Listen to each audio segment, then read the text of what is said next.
C'était un homme de lumière, mais qui avait des parts d'ombre. Des mystères qui continuent à faire parler 45 ans après sa disparition. Quand il s'est éteint le 11 mars 1978, à seulement 39 ans. Le grand public lui avait pardonné d'avoir caché l'un de ses fils, Marc, pendant quelques années. Mais en 2018, il ne s'attendait à avoir une nouvelle surprise de taille, en apprenant qu'il avait une fille cachée appelée Julie Bocquet.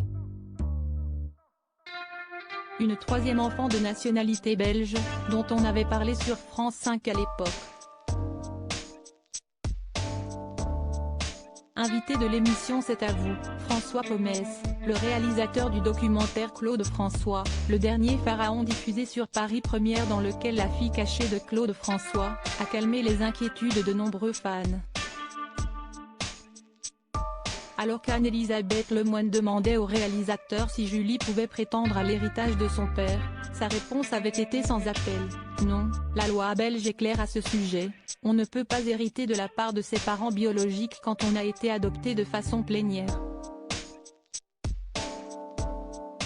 La jeune femme est d'ailleurs parfaitement consciente de cela, comme elle vient de le confirmer aux Parisiens: je ne veux pas d'argent.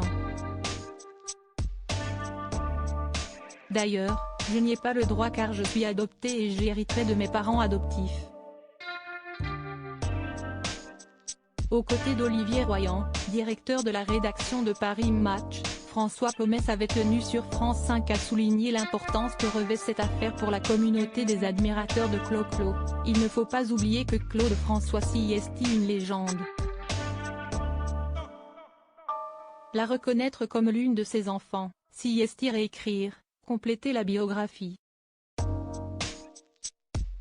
Abandonnée à la naissance par sa mère, Fabienne, Julie a provoqué un profond séisme dans le cœur des amoureux de Claude François, comme chez ses héritiers légitimes, ses fils, Marc et Claude François Jr. Sa lettre au fils de Claude François, elle leur avait d'ailleurs écrit une lettre poignante dévoilée par Paris Match: notre père n'est plus ici, je n'ai même pas eu la chance de le voir, mais en chacun de nous il doit exister encore. Je donnerai tout pour le rencontrer, et pour vous rencontrer si vous le voulez autant que moi. Dépassés, ses demi-frères avaient répondu dans un communiqué. Son récit est bouleversant. Nous comprenons parfaitement sa quête d'identité, mais il s'agit là d'une histoire qui nous dépasse tous un peu. Nous n'avons jamais ressenti d'intention déplacée de leur part et comprenons leurs souffrances et les respectons, avait écrit Claude Junior et son frère Marc. Crédit photo, Best Image.